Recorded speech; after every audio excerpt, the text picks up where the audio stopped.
Hi, this is Lives Touched by Pets, a show for those who love and are loved by pets.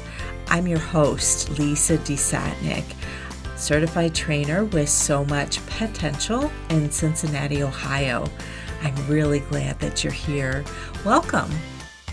Service dogs, emotional support dogs, certified therapy dogs. We see and experience their good in so many settings. Yet, understanding their jobs, understanding how to interact with them, and understanding their rights, knowing how these dogs differ is so unclear to a lot of people. And you know what? I have to admit, I'm one of them.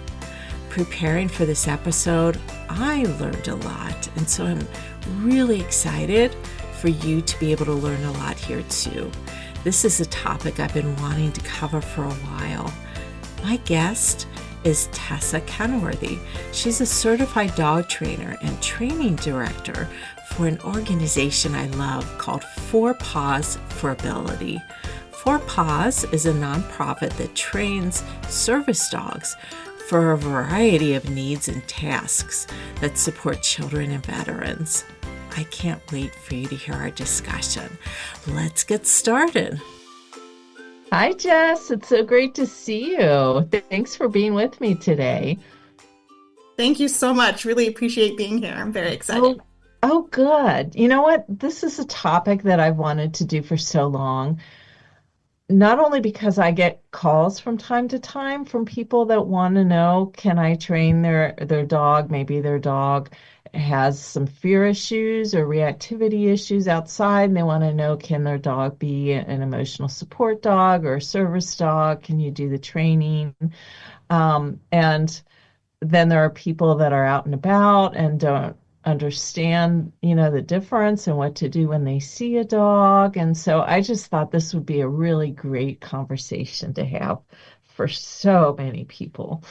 So I am really excited to delve into this. So you're the training director of an organization called Paws for Ability, which I just love. I have so much admiration for what you do. Can you explain what you do and the types of service dogs that you train? Yeah, absolutely. So if we're Paws for Ability, we train service dogs for mostly children with disabilities. We do have a small veterans program as well. So we'll place our dogs with veterans, as well as we have a small facility dog program where we train dogs to go work in facilities and help with their services there. We've been around since 1998, and this past November, we placed our 2000th placement, which was a big, huge milestone for us. We're very excited. The types of things that our dogs are trained to do, we have a model where all of our placements are specific to the need of the family and the partner that they're supporting. So while we certainly have some things that we see come up a lot, we have that kind of each dog is trained on an individual basis to fit their family's needs. So some of the most common things we train for are what we call a behavior intervention service dog, which is a dog who may do something like providing behavioral support through calming or redirection. Other things they might do is if a child has elopement behaviors, a child with autism, sometimes they don't understand danger, and so they might be a flight risk. And so we can train the dogs to do search and rescue, called tracking, which is to find their child, and they can do this in outdoor and indoor environments. So even if they were to wander off in a public mall type setting, the dog is trained specifically to find their partner, their child. And so they're able to do that. We also have a tethering system, which helps prevent elopement by having the dog and child connected via a safe tether where an adult is still handling the dog and kind of making sure that the team is all staying together and being safe. Another very common type of placement that we have is our seizure alert, where we train our dogs to detect seizures and be able to alert to those seizures prior to them occurring in many instances, as well as alerting to those seizures in the moment that they're actually happening. And then we, once again, because we're so kind of individualistic, we have a bunch of other things that we'll kind of do. We have mobility assistance dogs, which can do your typical turning on and off lights, opening and closing doors, retrieving dropped items, helping put on clothes, hearing ear dogs, which can alert to various sounds and either bring the partner to that sound or give a specific cue that lets them know what that sound is. And we also provide balance support. So there's kind of a lot of things going on there, but our most common placements are the behavior intervention service dogs and the medical alert service dogs. And what about for veterans? For veterans, we will often see for them that we're providing some sort of mobility support typically or a medical alert type support. We also will have sometimes where the behavior intervention might be a part of their process and what they get, but it is not the primary need for a service dog when they come to us. It's mind-boggling to think of all the different skills that you have to teach these dogs. Yes. It's, for every one of these things, and some of these are scent, related. But tell me about some of the skills that would be involved in when you're teaching a dog to do behavior intervention. What kind of skills are you teaching these dogs? Yeah, so for that kind of subset of tasks, the skills that we're doing are we do a deep pressure command where the dog will lay their body over top of their partner, providing deep pressure, which is that sense of that deep pressure. I think we can all agree it feels good. It helps to calm and relieve stress and anxiety, and it can be utilized if the partner is struggling with anxiety, or maybe their child who has had a meltdown and they're really upset, and so this can help calm them. We also have some behaviors that are a little bit more kind of interrupting specifically versus the more calming of the deep pressure that provides.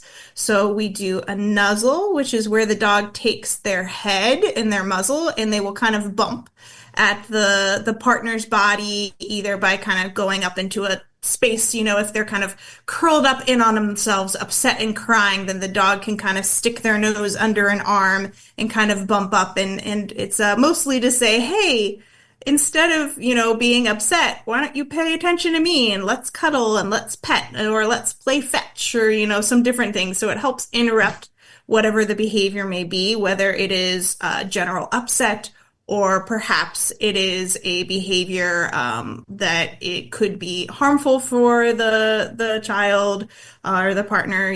Some of them stem by, hitting their head potentially, or doing something that is, yes, it's a self-soothing behavior, but it's not a self-soothing behavior that is healthy for them. It can harm themselves.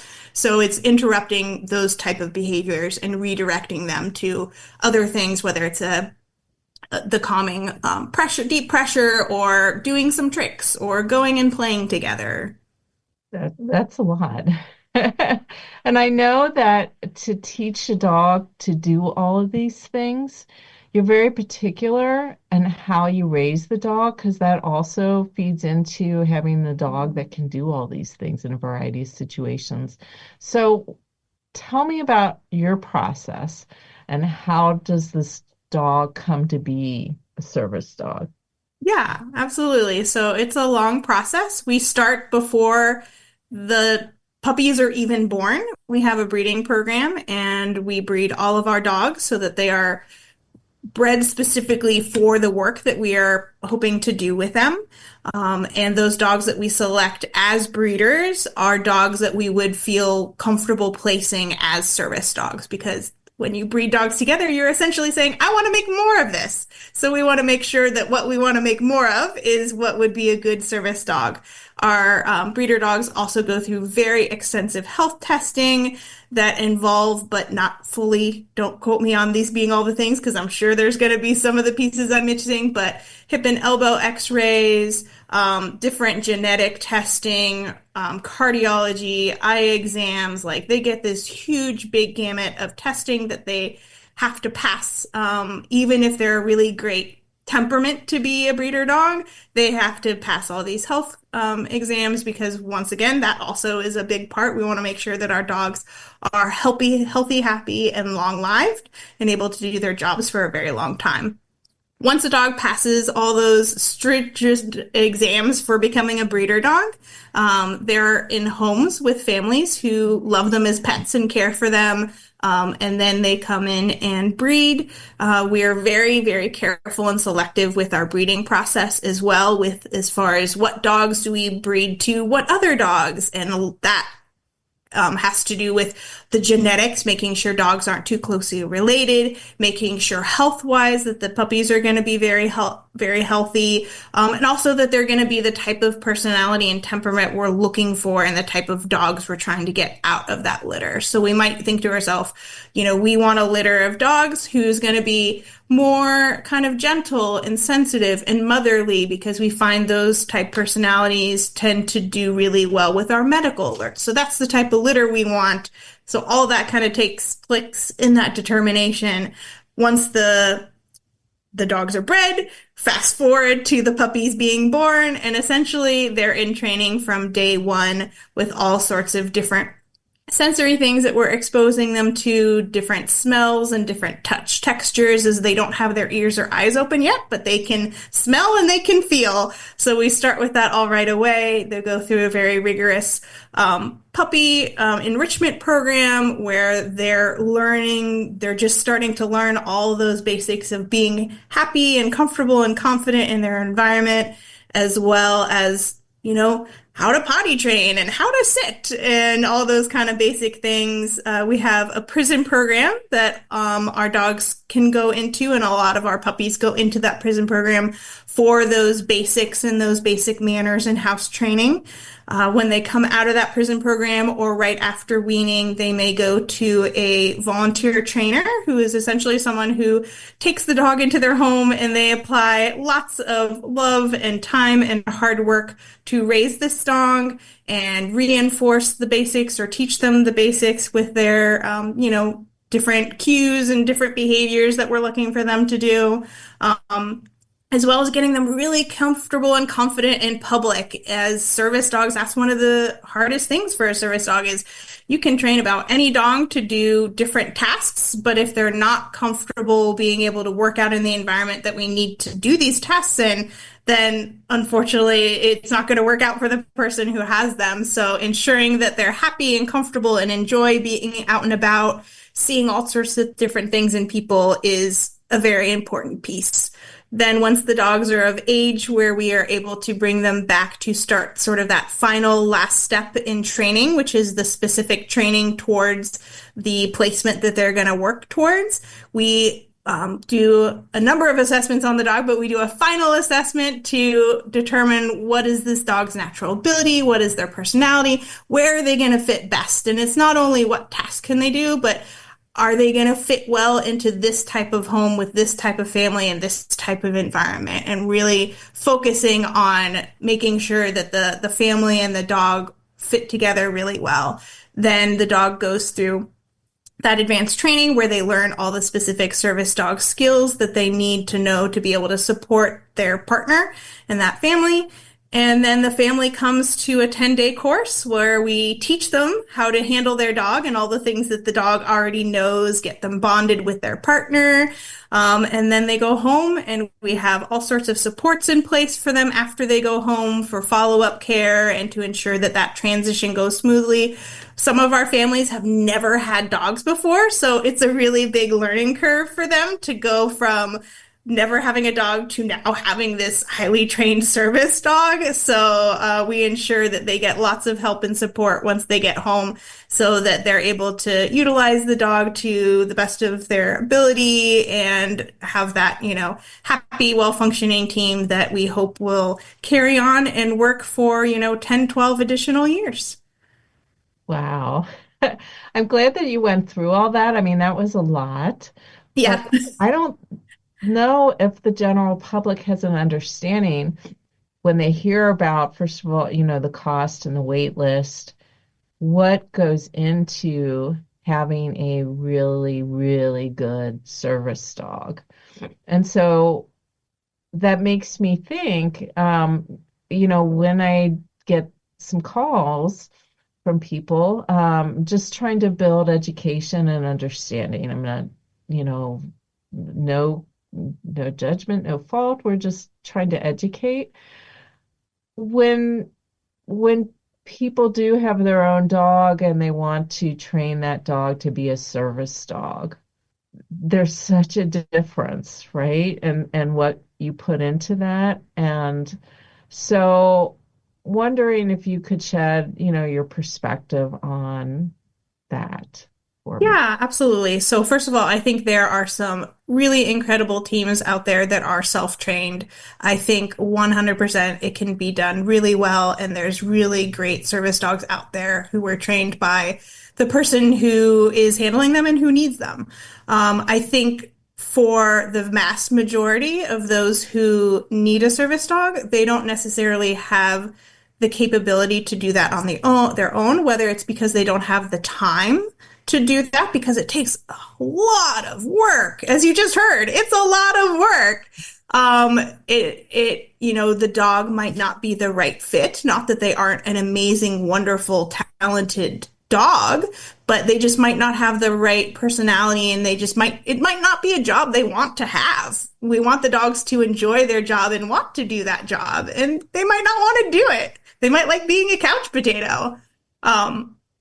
And then also, I think it can be hard for those to, even know where to start. Like, how would I even train my own service dog? And I think there's some really great agencies out there and people and trainers who are there to support and help those who want to train their own service dog. And I think they also do a really wonderful, amazing job, and some really great teams come out of that. But you don't going to someone like that doesn't necessarily guarantee that you're going to end up with this dog working for you as a service dog if that dog is not going to be the well suited for it.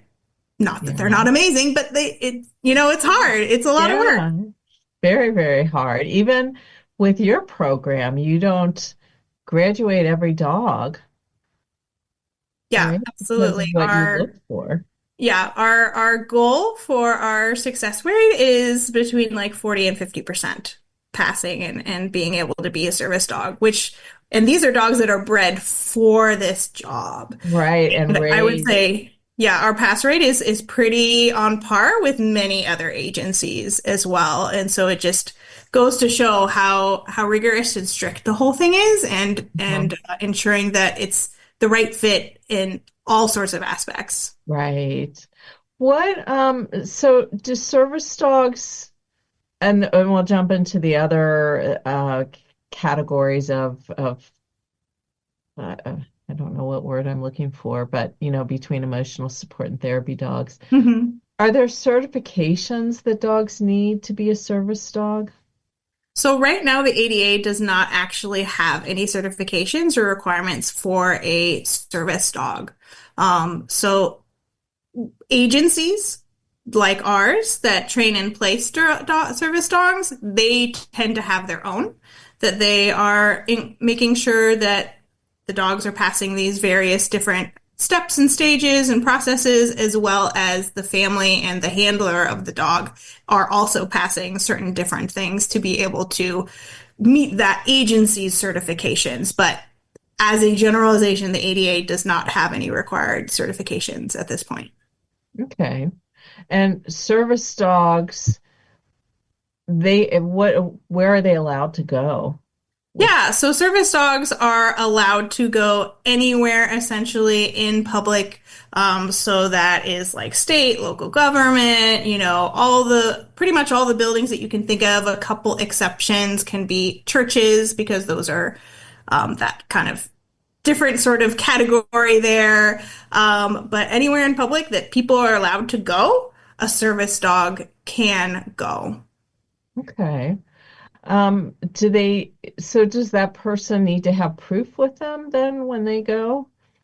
Also, under the ADA, they do not need to have proof that shows that it is a service dog, whether it's a vest or an ID card. Those are not things that are legally required under the ADA.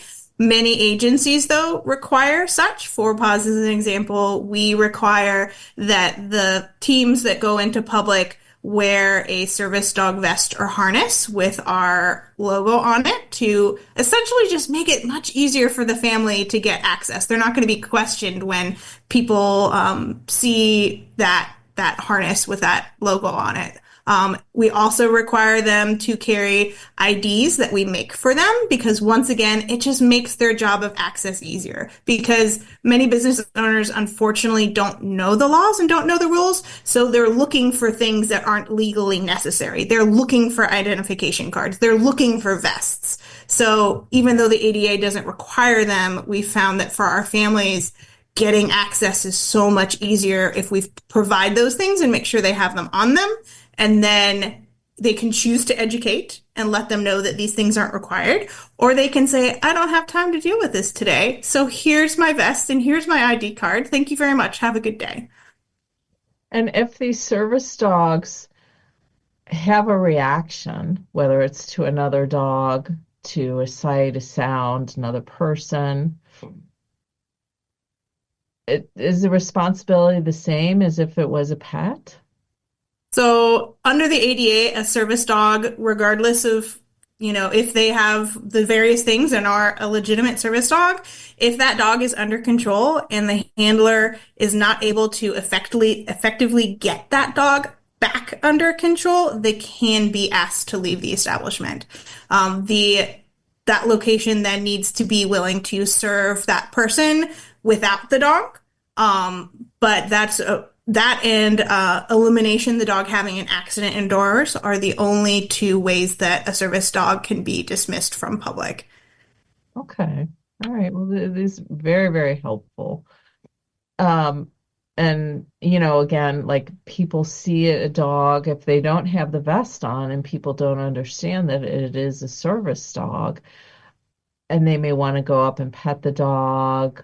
What do you suggest to the public that sees a dog? Maybe it looks like it may be a service dog, but they're not quite sure if it's a service dog. Yeah, I would say in general, because there aren't those requirements, say that a service dog has to have any specific type of gear or identification, to assume that it's a service dog and to because even if it was a pet, we know not to just walk up to people's pets and start petting them because it might not be an animal who's comfortable with that. So you want to apply those same courtesies to a service dog. So if the ideal scenario would be if you just let them do their job and let them go along their way and, give them that space and courtesy. If you are desperate to want to say hello to this dog, it is okay to ask the handler if you may greet the dog, and it is okay for them to say no. You have to listen to that no if they say it, whether it's, I'm sorry, the dog's working right now, catch us another time, or they're busy doing their job and they're not a dog who can be greeted, whatever the case may be. By asking doesn't mean that they have to say yes. And you have to be able to respect that no and be able to move on. Definitely try to not distract the working dog, the service dog, talking to them, making smoochy noises, barking. We've had that happen to our families before where people are barking at the dog. And just give them their space, let them do their job. Yeah. This, by the way, you're right. It does. It's same with a pet dog. Yeah. Okay, so let's move on. Let's talk about now what an emotional support dog is. It's different, and there are different things that people need to understand about that. Yeah, definitely. So emotional support dogs are dogs that don't have any actual training. They don't need to have training to be an emotional support animal. And it's also not specified to dog only, whereas service dogs, like it's dogs. There's a little addendum for miniature horses, but I've never seen it. It's dogs, whereas emotional support animals, they can be any, well, they can be about anything. And the goal of the emotional support animal is that they're providing emotional support. They don't and it's their existence essentially that provides that emotional support, that companionship and bond that they have with the person that they're providing that support to. There's no training behind it. And essentially, to be eligible for emotional support animal is needing a note from like a therapist or a doctor to say that this is this person's emotional support animal. They're not allowed to go in public. Essentially, the benefit that an emotional support animal provides is that you are allowed to get housing with an emotional support animal where they would previously, like, there's a no pet rule, but if you have a emotional support animal without appropriate documentation, they cannot make you follow that rule, and you're allowed to have that animal in your housing. Other than that, that's about the only benefit that they get at this point. Okay, so they're not allowed on airplanes. No, no. Historically, they were, but that has changed, and they are no longer allowed on airplanes. Okay.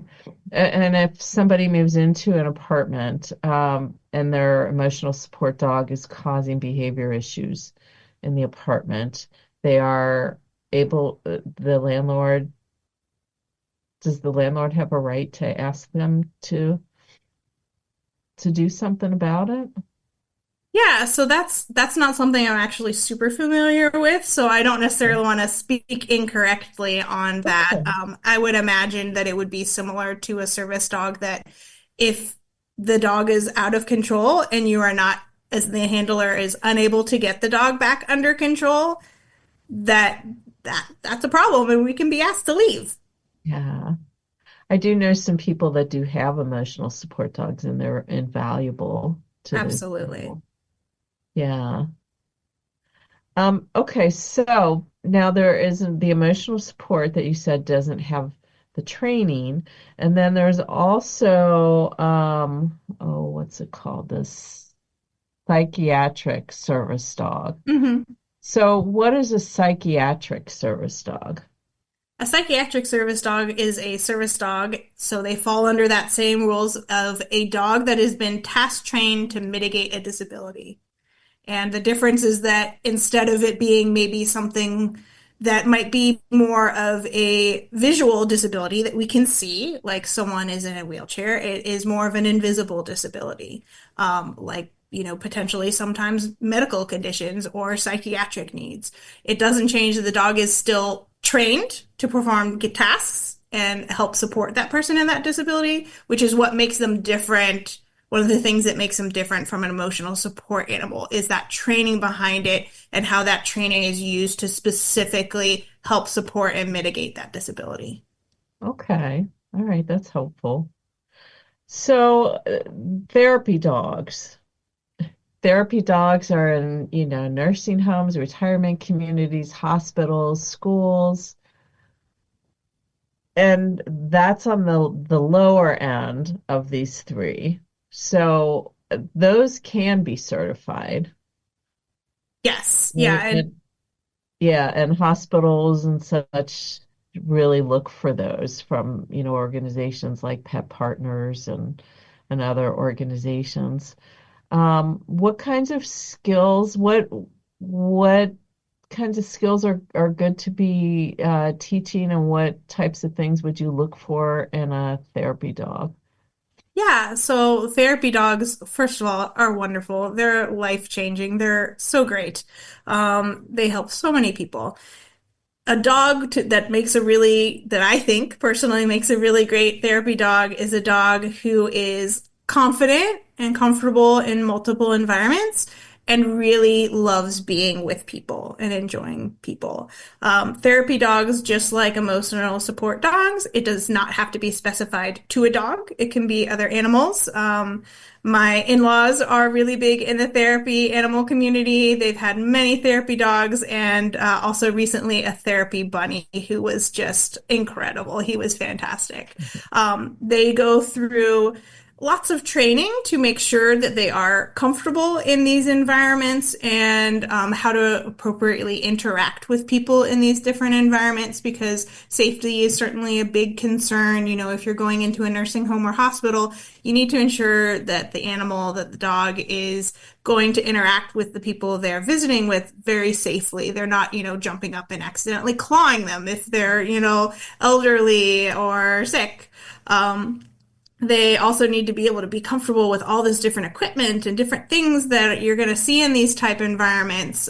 So there's a lot of great organizations out there that certify therapy dogs and therapy animals. And it also takes a lot of training for the person to learn how to interact and go to these environments and interact with the different patients or the different people that they're going to be coming across in these environments and how to have a conversation with them and help bring them out of their shell, or how to recognize that, there's something going on here that maybe I need to be alerting the care staff to, that this person might need some additional supports, things like that. So it's a lot of training for both the animal and the dog. And they end with a certification process to become certified if you're going to do it with a specific agency. And then you get typically a vest, and the dog is able to go into public in the specific areas that they are providing that therapy. This does not give them just general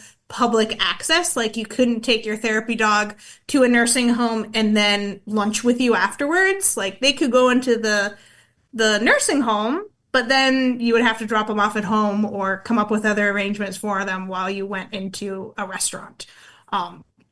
So it doesn't give them full public access, only access to the places that they are going and working specifically in. It's just so wonderful. I do kids classes where I teach kids how to be a good dog friend and have a certified therapy dog that helps me. When I got my dog, Dawson, he's a little guy, a Maltese poodle. I had dreams of him being a therapy dog. I would have loved to have done that. And he's just not the right dog. Yeah. He's, Yep, I get it. he just wasn't in the cards for him. And, that's the other thing is, not every dog is cut out for that. Yes, absolutely. And, they can still interact and do fun things and have great quality of life, but it's not for every dog. So, but I think it's the most wonderful gift to give people. And it's so beautiful to see that. Yeah, absolutely. Well, this has just been super helpful. I have a feeling this is going to be really helpful for other people too, because there is just, there's some confusion and a lack of understanding about these different dogs. And so I think it's going to add some clarity to a lot of people when they either see a dog out or, if they have thoughts or they know of somebody who's thinking about getting a dog or training a dog to be one of these things. So this is going to be really, really helpful. So I so much appreciate you being here. It's been wonderful. Thanks for listening. If you enjoyed this episode, please consider subscribing to my podcast. Come back often and tell your friends. If I can be of any help to you and your pet, please reach out to me via my website, www.somuchpotential.com. And for a lot more information, fun, and videos, please follow me, So Much Potential, on Facebook, Instagram, and YouTube. See you soon.